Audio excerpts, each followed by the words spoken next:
humbja balë Flamurtarit, fitore pare Flamurtarit, megjithatë vlerën qendrore të prapë. Po,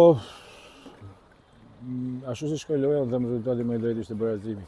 Ne normalisht që kishim hallet tona në këtë ndeshje, ishim me 6 lojtarë mangët, edhe freskia fizike dhe djemt u ni shumë, edhe kjo ishte arsyeja që ne nuk ishim në nivelin e ndeshjeve të tjera. Gjithsesi, ndeshje e mirë, deri diku, pikët janë ata që vlen këto momente, sepse normalisht nuk mundesh me luajtur me të njëjtin ritëm gjithmonë.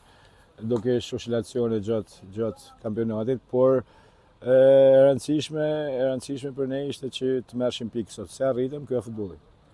Ndeshja e radhës me Ignatin? Ndeshja e radhës është e vështirë njësoj si kjo ndeshje këtu. Unë disha që përpara që Vlora do të bëhet gjithçka për me fituar ndeshjen. Normalisht mas shënimit golit, vjen keq kishte shumë topa në fush, lojë efektive shumë pak, 5-6 topa nuk e përliq animalli Flamurtarit këtë lloj loje, megjithatë ju uroj suksese Flamurtarit. Faleminderit.